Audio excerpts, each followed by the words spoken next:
Just close your eyes.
Hello and welcome to the DotAUnlocked DotA Unlocked podcast with me, Nomad, and Mofarah. Today we have a very special guest, a veteran of Dota 2 having played TI1 and TI2 alongside some of the best players now in the world such as Fear, Pycat, Universe. He's now a caster, a talent who's worked many events, and we love seeing his face all over the Dota 2 scene. His name is of course Dominic Lacoste Stiffick. How's it going, Lacoste?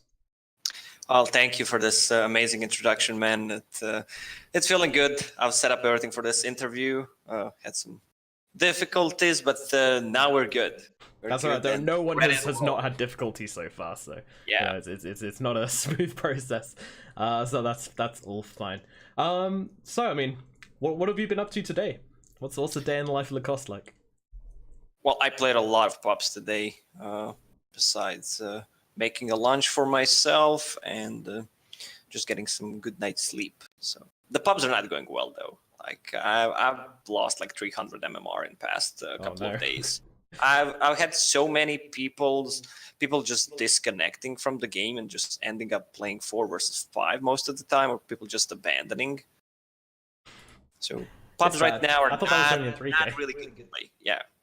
You can't blame your teammates. You're the only person every game. It has to be your fault. Okay, so now I mean, when it's my fault, I always bring it up. I always say my bad. If you miss a stun, if you do something wrong, you just need to admit your mistake. If you don't, then we're gonna have a problem. Like right. If you're trying to blame it on someone else, some items are gonna drop on the ground, maybe even be broken. Oh no, I don't want any of that happening. Got to keep it PMA, right? Yeah. All right. So with all the drama, with the recent drama, we don't want anything bad happening in the scene. We have enough of drama. Do you want to talk about that drama at all? Like, what's your take on things? You don't have to say anything if you don't want. Like, I guess people in general, they like drama. Like in real life, people watch these stupid TV shows, Kardashians, whatever. They just watch it. They want some kind of drama, even though most of it is actually scenes. But as far as it goes for Dota, people like drama since the old ages. People stealing money from organizations. There's been shit ton of drama in Dota 2. So I think this is a little bit out of proportion. But those things should not be said at official games, and I mean, just in general, you should not be bad mannered towards anyone. There can be some beef in the pubs. You're gonna say some things that you don't mean, some let's say some F words, but that's it. You need to learn how to flame properly. That's it. Learn to control the flame. Awesome. Yes. Is that something we can sign up for? Like, you teach us there to a flame course? properly? Oh no, man, I really suck at that stuff. Sometimes I say things that I really shouldn't be saying, but we're all human at the end of the day. So maybe it's just because we love the game so much, so it's hard to control, and there's a lot of factors that affect your gameplay. What's happening in your real life? Are you having some issues with the health, with love, with money, whatever? That this also affects how you're actually treating your pubs. So do you think it's a good thing that people kind of come to their pubs to vent rather than venting in real life situations? Is it a good therapy? Well, it's a better therapy, definitely. If you're gonna do something in real life, you should probably do it just in pub, or have a punching bag. I was really thinking about getting a punching bag in my room so I can just let it out. The most important thing is you need to take a break between the games. If you lose a game, you need to take a break, at least 5 minutes. I'm not the one who's doing it, but I know that I should be doing it, but I'm actually not. I don't know why. I guess I'm sadistic or whatever. I love to hurt my own feelings. Because when you win, then you gotta keep playing because you're on a winning streak. If you lose, you gotta just get that MMR back again, and then you have a bad attitude.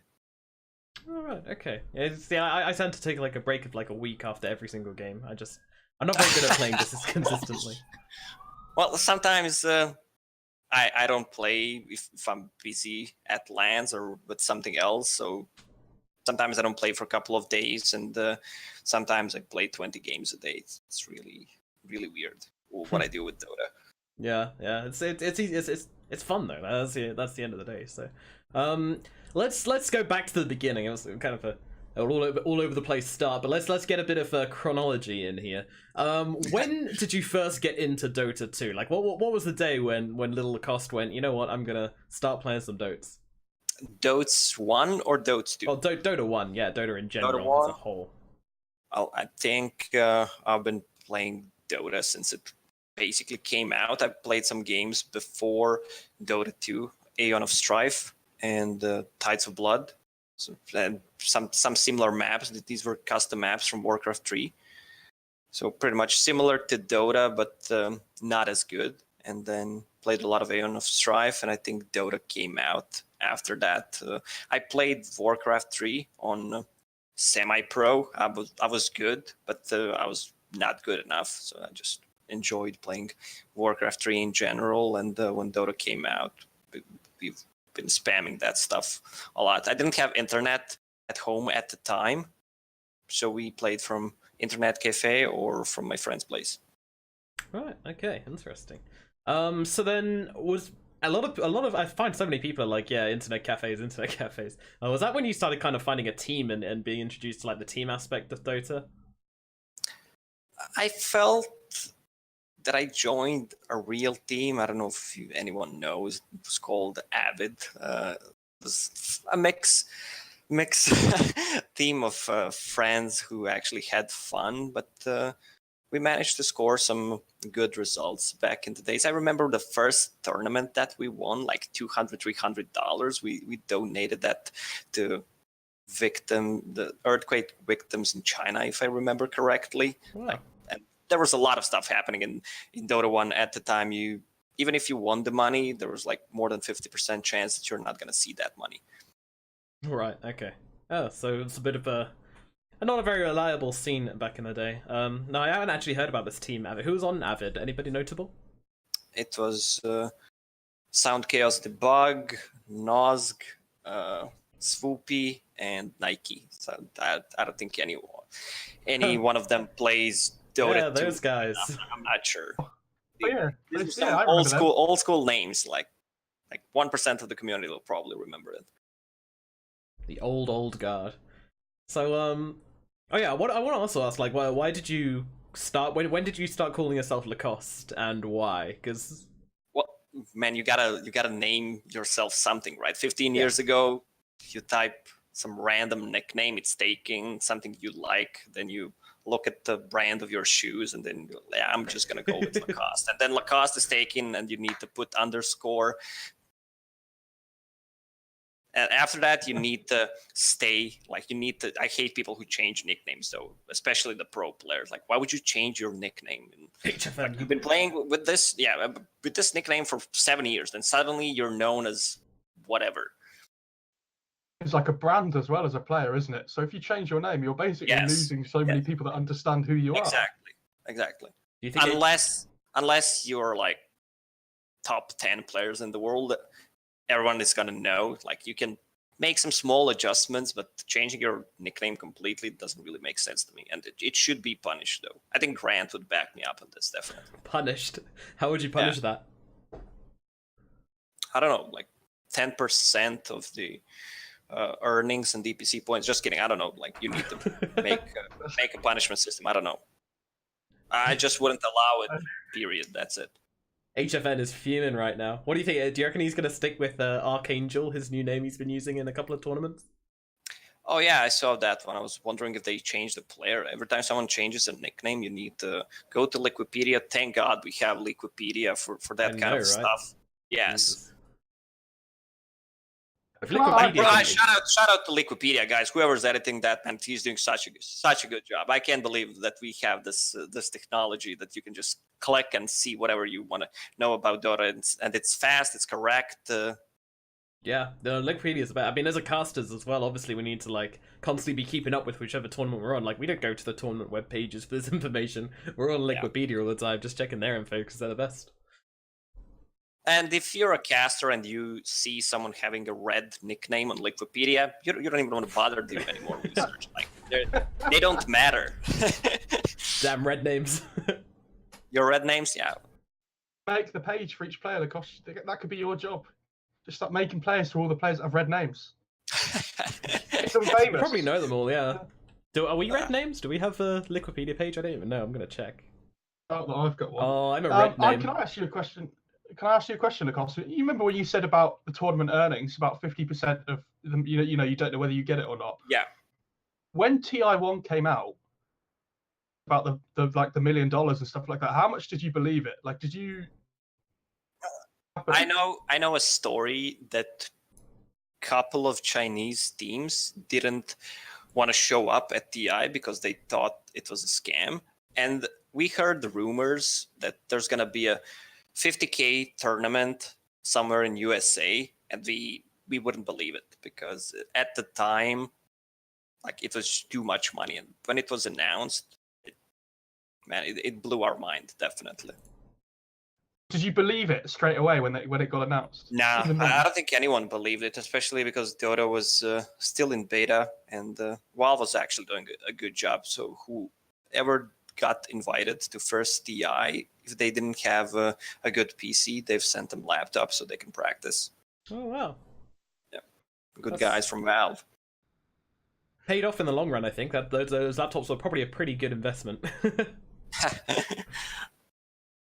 Well, considering what kind of a laptop they would send you back in 2011, you could probably still play Dota on it, or even today. So not cheaping out on the laptops either. Wow, very nice. I'm quite angry actually. We're not only are we red names on Liquipedia, but I just one of the mentions is on BCop's profile. On BCop's it says on Epicenter XL cast competition, he cast alongside Grant, Breaky CPK, and several others. We're known as several others, Mofarah. Disgusting. I take everything nice we said about Liquipedia back. Get those guys out of here. Horrible people. Alright, so when you were starting out in Dota 2, getting into like Dota 1 and Dota 2, kind of getting into the professional scene, who are the people either that you played with or you didn't play with, whatever, like who are the people you looked up to and idolized the most in the early days? I don't think I've had any idols back in the days. I just wanted to be the best. That's the mentality. I guess that's why these most successful teams right now have the old veterans combined with fresh new blood who are mechanically skilled, and they want to win. They want to prove something. They want to prove the world that they're best. At the time, I had a feeling whoever comes to my lane, I'm just going to stomp him. Doesn't matter. Just send him. I could play Dota 24/7. Just whoever comes to my lane, like we're going to play. If you need 10 times for me to show you that I'm going to beat you 10 times, we're going to play. That's it. I guess that's the mentality that you need to have if you want to play professional. But after TI2, I didn't have that feeling anymore. I had some real life problems that I had to work on, and coming to TI2 with CLG, we won a lot of tournaments online. We won pretty much every single scrim, and when we came to TI, we choked, and I got really disappointed after that. So I lost my will to play. I would still play. I just wanted to take a break, but then some real life issues occurred, and it felt like I can't come back. I had a lot of offers, but I couldn't fully commit to Dota after that. Right. So was it really a choice for you to stop playing so much and go into casting, or was it kind of other circuit, or just kind of a mix of the two? Like, do you reckon if you wanted to go continue playing after that period, you could have? I felt like at TI3, I wasn't that good enough anymore to play. I needed to invest a lot of time, but I was really busy with the real life, so I was just watching Dota. I wasn't playing that much at all, and I mean. TI4 as well. I was just playing pubs. I was just playing pubs and watching pro scene. That's it. I think I invested probably half of my life just playing Dota 2, and I still share the same love for the game, not for the professional scenes that I can play, but the professional scene when others are playing. I enjoy more watching good Dota than playing good Dota. That's cool. That's a good mentality to have. So, which teams right now do you like casting the most, or like watching the most? Which teams? I'd say Team Secret. That's just because they won ESL Hamburg, but they always have something unique. The stubbornness from Puppy, I think, in this patch and for ESL Hamburg, it really paid off for them because he played, I think, at one point out of 10 games, 9 out of 10 games, he really played the unorthodox position 5. Only classic position 5 was Bane. He just played different heroes. I think everyone wants this to change. We are in 720 waiting room, just waiting for something to happen. At least now we know the dates after Kuala Lumpur. But I think there's still a lot of unexplored stuff in this patch, so people just need to keep playing it. But the patch that's gonna come is probably gonna be a huge one, so we're gonna have to adapt to that. Yeah, I'm looking forward to it.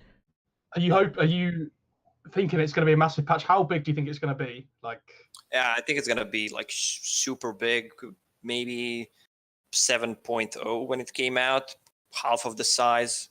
There's gonna be a lot of stuff because I don't like what they've been doing recently, especially in the couple of latest patches. These are all just patches with nerfs. That's it. Like no one received any kinds of buff, and suddenly you have Bane again, who's been so nerfed, but other heroes have been nerfed as well. So a lot of these nerfed heroes from previous patches were actually strong because everyone got nerfed. So I don't like this this mentality that everyone needs to get nerfed. Like the way I started playing Whack-A-Mole. Yeah, this is kind of a patch fixing, band-aid patch fixing, I would call it, where you can't pull the first wave, so you just make a mechanic that first wave can't be pulled. I don't think that's a solution that Dota needs to go through. Like we need to think of something smarter to fix this. You just pickaxe and pull the second and the third and the fourth and the fifth wave instead. yeah, we don't fix anything. It's just for the first wave, and we're kind of killing the game with it. That's just my opinion. Like because there's a lot of stuff that you can do with it, and this just completely blocks it. Yeah, no, I totally agree, and I think these things aren't like they shouldn't be fixed. The underlying issues should be fixed. You know, like if there's a reason that pulling the first wave was so effective, and rather than making the first wave unpullable, I think you should address the reason why that first wave was so difficult. You know, I feel like the way they used to draft things would be like kind of like a scales. You know, you have this hero which is OP, so then you go and either buff something or another aspect or change something else in the game, which then kind of evens it out and makes it like normal. But now we're just kind of, as you say, you know, band-aid or whack-a-mole or whatever you want to call it. You know, you see a problem and you just go directly to the problem. You're treating the symptoms, not the problem. cause. Yes, exactly. Yeah. So I don't like that. What else? Like if you look through the patches, everything's pretty much on nerf. Yeah. No, it's kind of, but you know, it's interesting as well because everybody we've talked to seems to have the same opinion. Trent had the same opinion. Lizard had the same opinion. Who did we talk to last week? That was Mr. Shane. He had the same opinion as well. You know, everybody's saying the same thing. So I'm pretty sure that 7.2 is going to be different. I think 7.20 is going to be a step in the right direction. I think they're just kind of leading up to it. But I'm almost disappointed that they released the date for 7.20 because it means that the shit posting is going to be, you know, toned down a little bit, which is obviously upsetting for me. Yeah, there was a lot of people who were getting really nervous. We can see in the community what's happening. Nervous is a good way to put it. Just give us a new patch because we can't wait anymore. Yeah. Likes to keep up with his memes, Lacoste. Do you like check Reddit every day, like going through the top 100 posts looking for all the good ones? No. I do. Scroll through the Reddit probably once per day, but there's a lot of interesting stuff on Reddit, what you can learn for the mechanics. There's always some smart guy who knows more than you that understands mechanics completely. I'm just wondering, how do you know that stuff? Like, I know a lot of stuff about Dota, but there's these small things, how things work, and you can always learn some new stuff. Like the recent one with the Troll Warlord, if you attack uphill, everyone knows about it, right? Because EE is downvoting that stuff. So, I mean, you go there just to check the things, and there's a lot of funny stuff, especially in the comments. The Dota community is hilarious. Yeah, it's a pretty good community, and the creativity. Oh man, give me a hug, Mr. Sluggo. I don't even know, and memes, man. I love some memes. Cool. Now you know what to do, guys. Send Lacoste your fresh memes, your freshest memes. Lacoste posting up memes on Twitter all the time anyway, so it's fine. Yeah, Lacoste's a good person to follow on Twitter for sure. He's definitely up there in some of the best people to follow on Twitter. Spicy Twitter account. Whenever I post something funny that I find extremely funny, I lose a couple of followers every single time. Especially if it's super funny, at least to me, I lose 10 plus followers every single time. Or if I tweet about PPD, I don't know, people just don't like it. I don't know what's happening. So I messaged PPD in one tweet, told him he owes me a couple of followers. Man, like, yeah, those NA fanboys are loyal to the bone, though. You know, you say anything bad about them, they're off. They're gone. Okay, so let's come back to the competitive side of thing a bit. So you said that Secret were your favorite team to watch right now. Do you think they're going to win Kuala Lumpur Major? I don't know, man. Kuala Lumpur, it's a big major. There's gonna be a lot of stuff happening. People also have some new stuff prepared, I guess, the unexplored stuff I was talking about. I would like to see Team Aster do well. Yes. I just watched them throughout the ESL Hamburg. They swapped the player. I think D-Stones is out. I'm not sure who's replacing him. It's a guy called Love You Love Me, I think is their new mid player.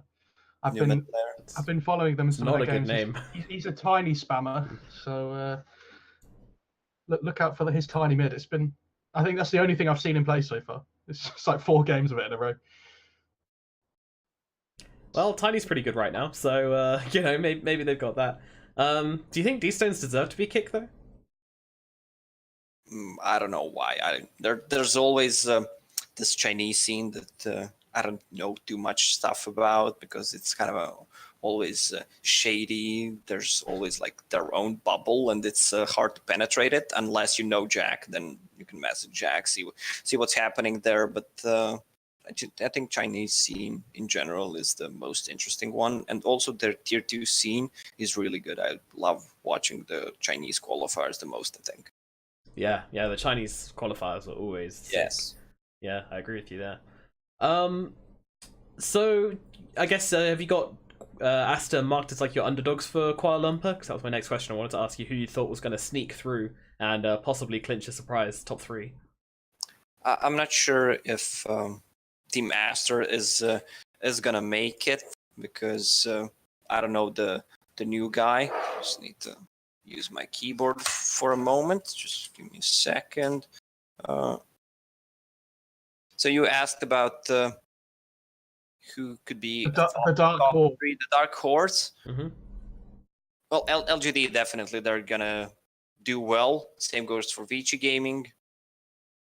But like, how do you rate VP at the moment, right? Because did you watch the ESL game? They lost the Secret in the lower bracket final. Yeah, well, Virtus Pro, I think our Zeke, their coach, said it in the interview about that they know what went wrong for them. So that's a good mentality. Like, I love Virtus Pro as a team because they're sticking together. They kicked Lil and just replace him with Roger. And after that, they're sticking together. They have, I think, contracts until 2019, if I'm not mistaken.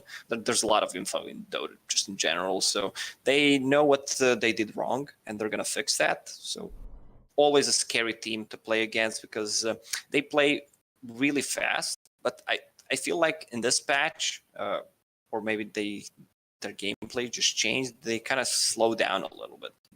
They let their opponents take a good breath so they can reset. The old VP didn't allow them to do it. Yeah, There's no yeah, I Dark think Zero that's fair. Slala anymore. Where the fishmen have gone. Like, go on, fishes are out. Yeah, all the fishes aren't really in meta, are they? What about Liquid? Because obviously they never made it to the Kuala Lumpur Major. They didn't make it to the minor either. So what's going on with Liquid? Do you have any idea? I'm not sure. I guess they're just also sticking together. I like the teams that they're trying to fix their stuff, and I mean, it's kind of a friendship as well. You can't play Dota with someone who you don't like, because at one point the problems are gonna come to the surface. It's just inevitable. Like, you can try to be professional, but if you just don't like one guy, if you think it's his fault, like, it's not gonna happen. Especially for the younger players, they have more ego problem than the older ones, I guess. So also we go back to the point where we have veterans playing with the new blood, because the newer players have a lot of respect for the elders. Yeah, it's true.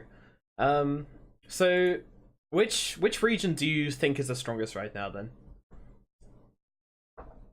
Strongest region? Well, there's a tier two scene in Europe happening, which I'm really happy about, because in the previous season, like, there was no tier 2 scene in Europe. You had Liquid, you had Team Secret, and there was a huge gap between anybody else. Even OG was not doing great, and they won a TI after that, because they swapped the players after, but the tier 2 scene really didn't look good. So considering regions,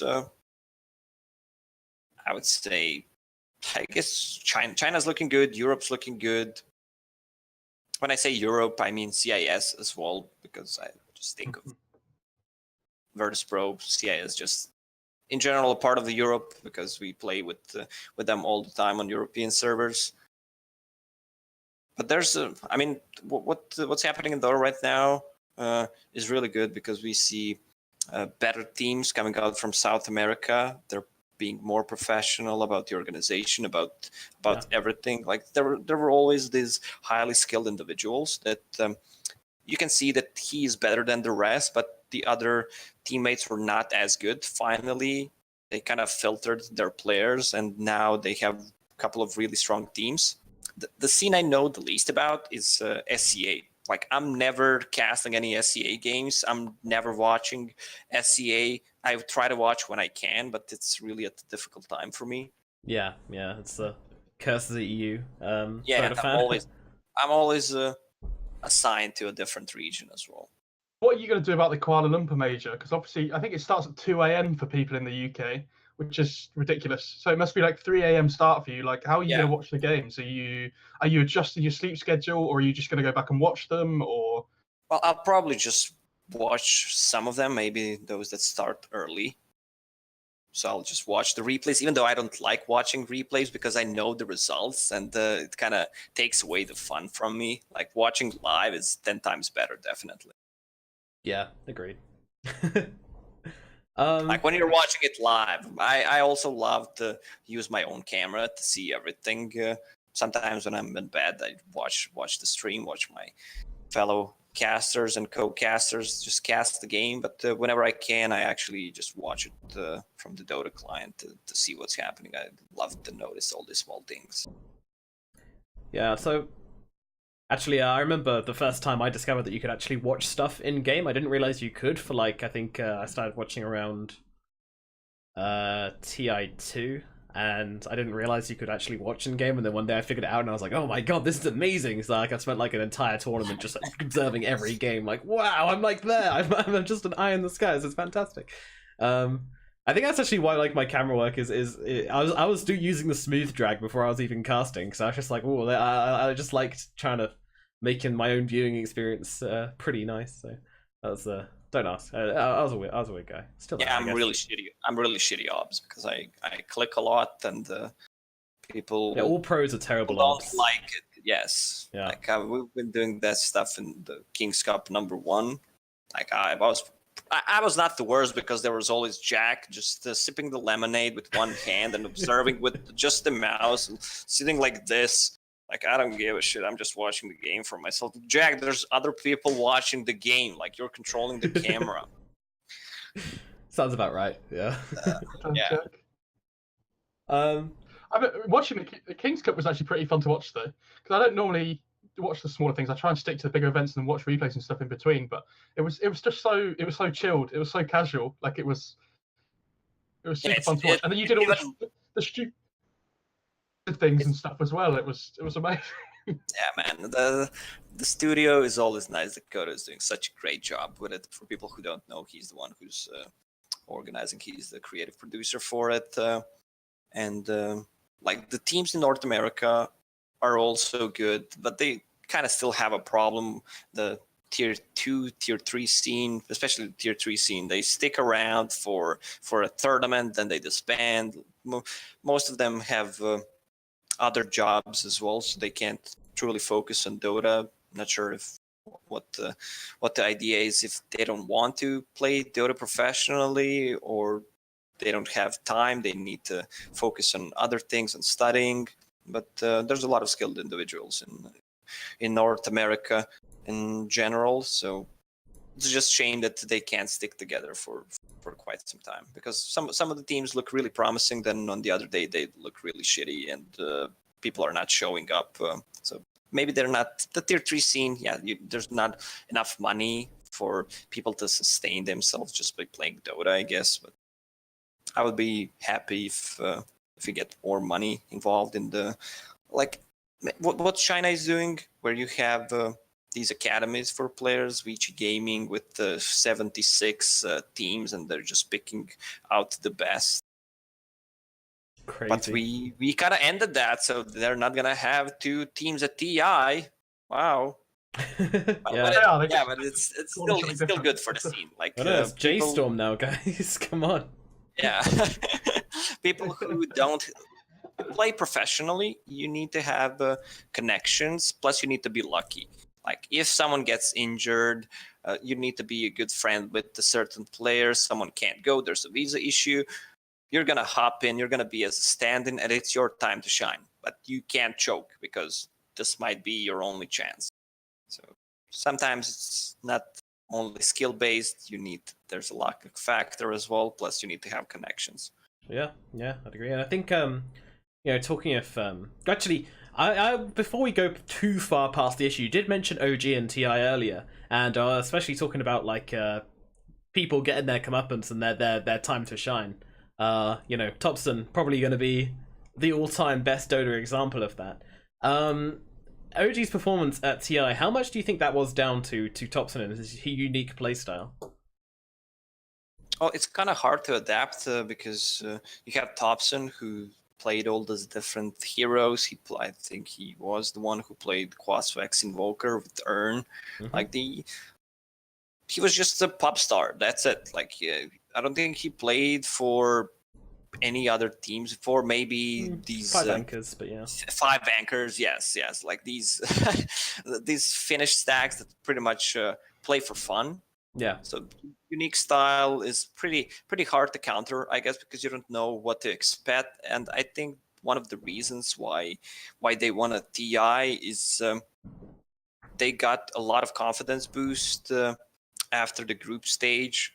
I would probably draw the same example for Ad Finum at Boston. Like this team didn't do anything after. Like they lost pretty much every single game, every single tournament. It was how do you call it? What's the term in English? Like a one-hit wonder kind of thing. Yes, exactly. So I mean, I'm not saying OG is one-hit wonder, but they had a lot of confidence boost. That's what I wanted to say, because they were winning, they were playing great, and they felt they could do good, so they just played some awesome Dota. Yeah, I think you're right, and I think the mentality and the momentum was the biggest thing for OG, just kind of coming into it, and they were happy. We won against this team. Yeah, we can win another one. This is the winner mentality that I talked about at the start of this interview. Like, probably gets into their head, like, guys, we can actually do it. Just take it one game at a time. Like, you can't really think about the money. If you're gonna spend it on a car or whatever, you just play some Dota with the friends. You turn off everything else. Like, this is best of 3. You win one game, lose one game, then you reset. This is a best of 1. We need to win this one. That's it. Like, that's the mentality.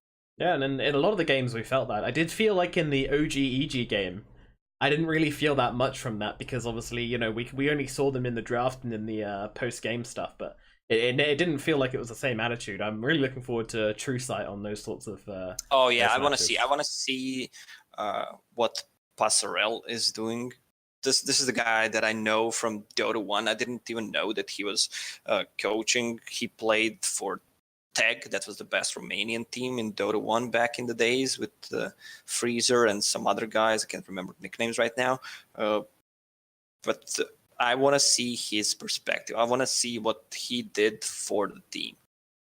Yeah, if I mean, they're going to show that. Besides, I mean, they have Seb. Seb has been coaching OG, so he's an important factor to them. Like, he was probably the one. I mean, they were a group of friends before. Just to start with, you had this bromance, if you want to call it, until they split. So it was maybe not necessary enough to have like the psychologist behind them, but Seb is probably familiar with that part, so he can bring a lot to the table as an in-game leader, considering that stuff, just to stay calm and do what the teams needs to do. Oh, okay, very interesting. So, what was your? I mean, did you talk to Passerelle a lot during, like, when you found out he was coaching OG, or not really? Nah, I don't know the guy. Like, I don't know. I don't have him anywhere added. I was even surprised that he's there, because I know the name. I think someone mentioned that he coached someone else, maybe like a couple of years ago. So I just want to hear his side of the story, because like he really looks like a smart guy, and I want to just in general, the coaches who are really successful, I would just love to hear what they bring to the table. I mean, if team is doing well, like, you could be hired as a coach. Let's say Team Liquid, previous season, everyone would praise you because team is playing well. No one knows what you're doing besides the team. So it's kind of a dark area where no one knows what they're exactly bringing to the table, besides the actual team. Yeah. Have you ever thought about going into coaching before, or looking at going into it? I've coached Elements Pro Gaming like a year and a half, 2 years ago. I can't remember correctly. It was fun though. Sometimes it's hard to control the people, especially if they tend to get angry. So it's not an easy job. I guess you need to have like a professional past, so people can respect you. You need to have some certain results. Otherwise, it's not gonna work out, because you already have 5 different voices how the game should be played. Maybe not 5, but there's always a voice. Someone needs to say something what went wrong, and you probably need to be the kind of the loud guy, and you also need to be the calm guy. You need to calm them down when things are not going great. If they don't have the good conditions, if they don't have good salaries, they're just gonna leave the team. So this is one of the downsides of the tier 2 tier scene. Did you coach Elements when Lizard was on it? No. Oh, okay. No. Damn. Okay. I guess we probably would have heard about that since we were together. Just talking about True Sight, by the way, we are trying to get Seb on when True Sight comes out. We might do a special show with him. Then it's nothing. I love Seb, but I think that'd be pretty cool. Finally, he shut down all the haters. Yeah. He won a couple of majors as a coach. People were really getting him a hard time on Reddit. He's a unique personality. He brings a lot to the community in general. Like there was always some kind of a drama. He's salty. We need more people like him because that's what community needs. We need to talk about something, right? Yeah, he's sweet and salty at the same time, I would say. Yeah. Sometimes he gets angry. He says what's on his mind, which I respect because of it. Like he's gonna say what's on his mind. That's it. Seb, the guy that Sven stunned the boar in one of the, I can never remember. Do you remember the game with, some guy Sven stunned a Beastmaster boar instead of the Beastmaster? I think that might have been Seb, and everybody just flamed him for it. Wasn't that like TI4 or TI5? Okay. That was a long time ago. Yeah. Yeah, I don't remember a particular stun on boar in one of the games. I watched probably 15,000 Dota games and played more than that, so I don't remember anyone stunning a boar. I know what you're talking about, though, but I'm not sure you that know, was said. all right. That's the thing. Like, you make one mistake, and then everybody just remembers that one thing, and then you have to go and prove them wrong, don't you? Like, you need to show them that what you can actually do. And so he stunned a boar, and then ever since then he's been working to redeem himself by winning TI. I mean, you got to not win TI, but you got to prove the haters wrong. You know? Yeah, just show them what you can do. There's probably gonna be a lot of haters that the other 4 people won the TI for him because people love to be delusional.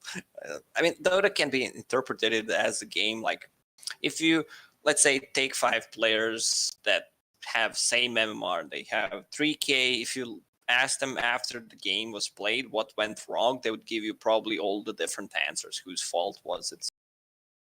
Everyone has an opinion these days, and gotta respect other people's opinion. Just need to find a middle ground. Absolutely. So, have you always wanted to be in Dota, or did you was there ever a time before Dota where you didn't wanna, or you wanted to do something else with your life? Well, I'm actually really happy. Like, I'm extremely happy that I can work with Dota 2 and make a living out of it, because I remember the time when I watched Warcraft 3, when I watched the Grubby playing Todd, Zeus, all these guys, Moon, that made, back in the days, they made a lot of money just by playing it. I remember when Todd moved to either China or Korea, not remember correctly where he moved, but like, I couldn't believe that they would move someone from his own state, pay him a rent, pay him for food and salary to play for the team. That just blew my mind.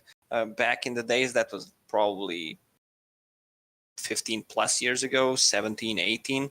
And I kind of wanted to do that. I was a big fan of Grubby. I watched a lot of Warcraft 3. I remember I didn't have internet back then, and we downloaded replays from friends' PC, downloaded on floppy disks, and because those were the times, and like you could fit 1, maybe 2 replays on one floppy disk, so you were going to a friend's place with a bunch of floppy disks and just downloading those replays, making some popcorns, watching it on 1 speed. Some of the replays lasted for an hour and plus. It was like watching a movie for me, and I kind of always wanted to be a part of it. Then when I played pro, after that there was a break, and right now this is a kind of a dream come true for me, because I really appreciate what we have in Dota and the opportunities that Dota 2 gave to me. I mean, I invested half of my life in Dota. Basically, I'm 30 years old now, and I've been playing Dota around 15 years, so that's pretty much half of my life, and it feels good, man. Dota's not gonna die out. That's the thing. Yeah, saying Dota's not dead. Confirmed. Again, Lacoste yeah. You heard it first. Not Cool. a dead game. All right, we'll keep going then, won't we? Fantastic. Alrighty then, I think we've done enough talking for the time being. Now, let's get quizzing.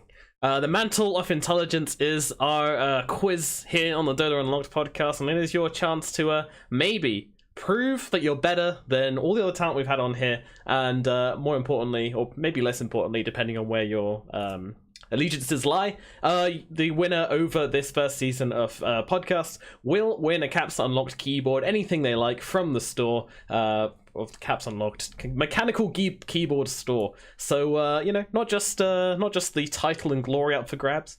Right now, I believe our high score is it was Shane, actually, wasn't it? Shane beat everybody. So man, it's hard to beat Shane. When we were at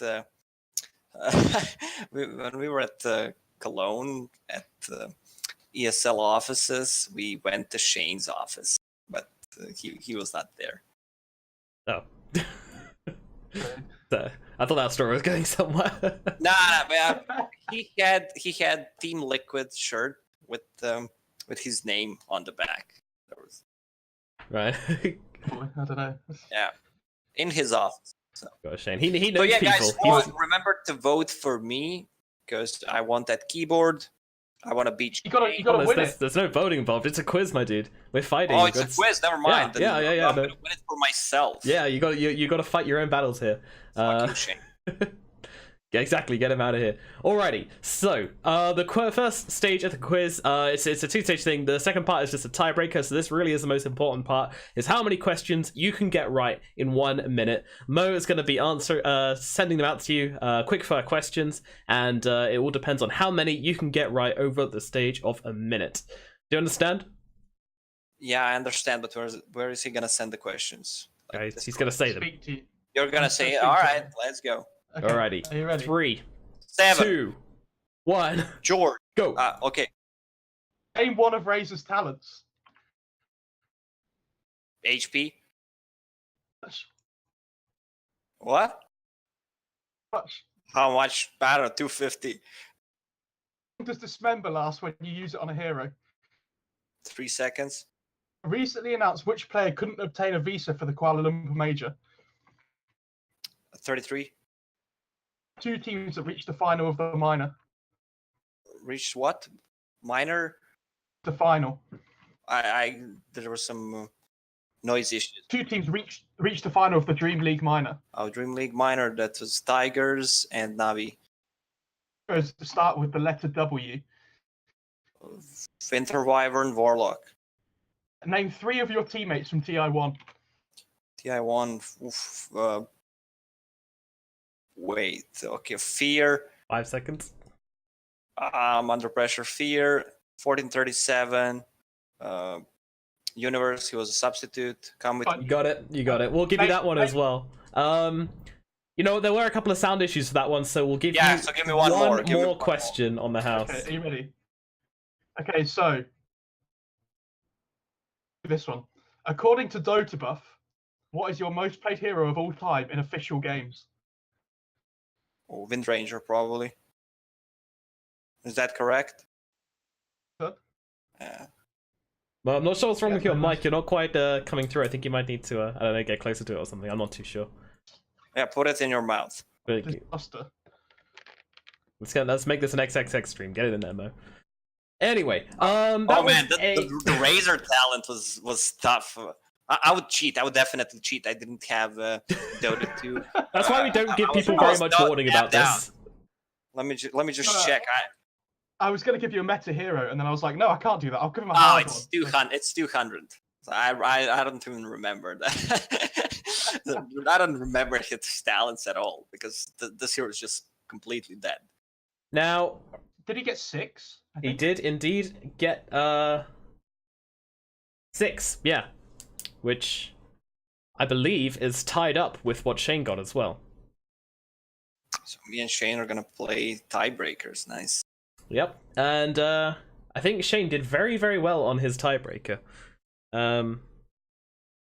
So, Mo, I still can't hear you. Hey, can you hear me now? Yep. Yeah. Yeah, so you probably can't see my camera. I'm just going to get close to my mic. So we do the tiebreaker now. So I'm going to ask you a thing. So I'm going to ask you a topic, and you have to name as many heroes in the topic as you can, or as many spells, or whatever the question is. Okay. All right. Hey, do you want to read the question, or shall I? Are we No, you can do the question. I need to do the timer Ready, and so- the scorekeeping. Very important. ready for the timer? So I'll say the question, then you count him in. Okay. Yep. How much time do I have? 30 seconds. 30 seconds. 30 seconds. All right. Name as many strength heroes as you can. 3, 2, 1.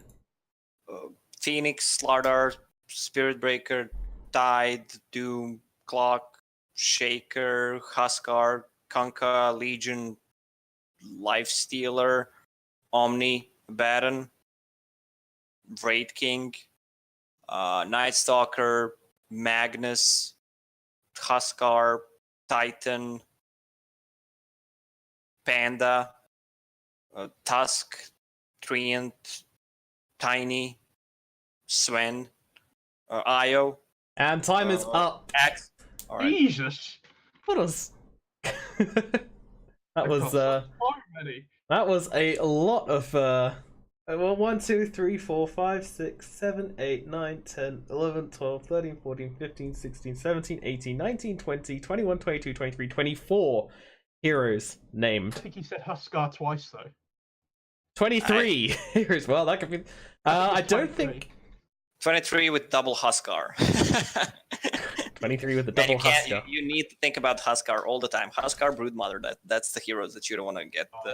You don't want to play against an enemy team who has last pick. I wasn't expecting you to get that many, I'll be honest. That was crazy.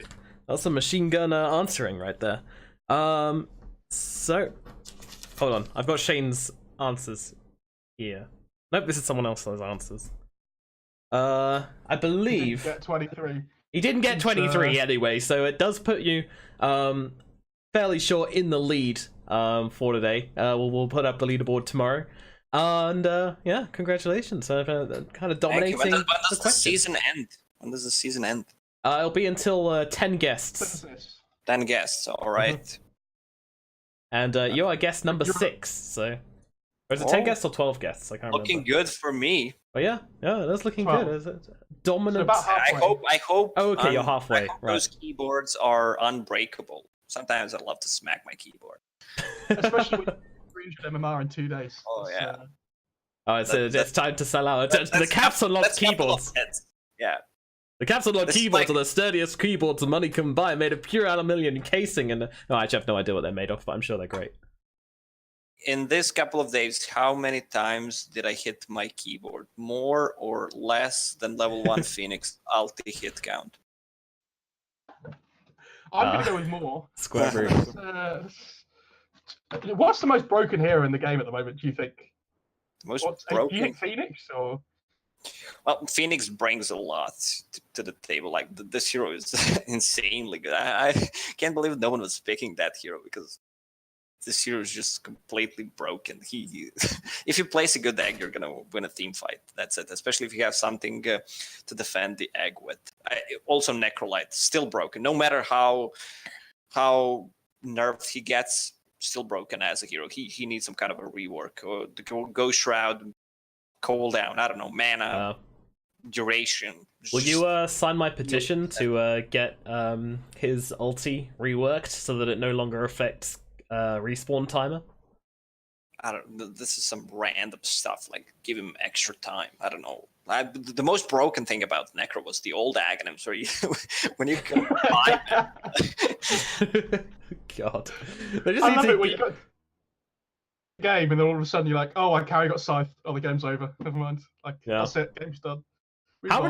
many times does Valve have to be told stop messing around with the respawn timers? Like, I don't understand who in the office keeps on going at every patch meeting. Guys, I think we should introduce a respawn talent. Guys, I think we should make Necro's ulti not affect ban buybacks. No, just get out of here. Yeah, So- Lena with the Bloodstone. That's something. Like she instant so respawn done. time. Yeah, and the druid as well. Everyone just kept picking him because he had about like 10-second downtime when he died. It's not even a punishment. God, I'm out. Weaver's probably one of the worst at the moment as well. That XP gain talent's ridiculous. Yeah, current talents, Weaver's pretty good. I've always thought that Tusk's talents are really good, but obviously the hero itself isn't really good now that rumors aren't great. But yeah, his talents are insane. Yeah, love me some Tusk. Anything that has GPM talent on level 10 seems really good right now. Like you see a lot of openings with Phoenix Ogre. That's it. Just get that GPM talents up. You're not gonna. Your supports are always gonna be farmed. You're always gonna have wards. Yeah, those GPM talents really do make a big difference in the games. All right, well, yeah, you could be on your way to securing yourself a keyboard. That's pretty hype. What do you like to do? Just a last couple of questions. What do you like to do besides Dota? Are you a sporty guy? Not anymore. I played a lot of basketball before and football. As Dota players and basketball. Like I need more sleep and I need more Dota. That's it. Like I love watching a lot of TV shows, a lot of movies. Just going out, being somewhere outside in the nature on the sun. Even though I'm really pale. Look like I've seen the sun for decades. Well, Croatia's a beautiful country though, right? Yeah, it's just my skin. Like just hanging out with my girlfriend and friends, pretty much. That's it. And whatever games we can play. Even though I don't play many games, mostly like Dota related. I'll tell you how much games I played. This is my Steam list. Call of Duty.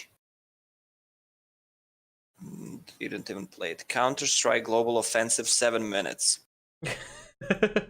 Dying Light 3 hours. Hitman Absolution. Wow, this one's huge. 8 hours. Very big. Homefront 43 minutes. Sonic Generations 10 minutes. That's it. And I played Artifact for 39 minutes. I just played Dota. That's it. Or watch. Play Dota on Steam. What's your hour count? I think around 10,000, but that's the time I don't leave Dota. I don't title in Dota 2. That's a lot of time. That's a lot of time. You're right. That's just Dota 2. Yeah, exactly. I probably have same time invested in Dota 1. Alrighty, well, any more questions from you, Mo? So Bcops had one in chat where it says, where, TI is going to Shanghai this year. Yeah. See it after Shanghai, if like not in America, where would you want to have it next? Well, Croatia, I guess TI. Europe would be fine. Anywhere in Europe would be easy to attend. I don't know. Maybe. Yeah. Imagine if we can make TI 17 at Antarctica. That would be damn cool. Dude, I'm all about penguins in the background. Yeah. London TI. Get me in. Like, just fill out like the O2 Arena. Life's good. I'm into it. Or do like an open air TI somewhere. That'd also be sick. Oh, that would be sick. Yeah, definitely. Let's say Paris on Paris Saint-Germain stadium. They're into esports. Yeah, that can happen. That's true. LGD get the home field advantage though. That's for sure. Oh.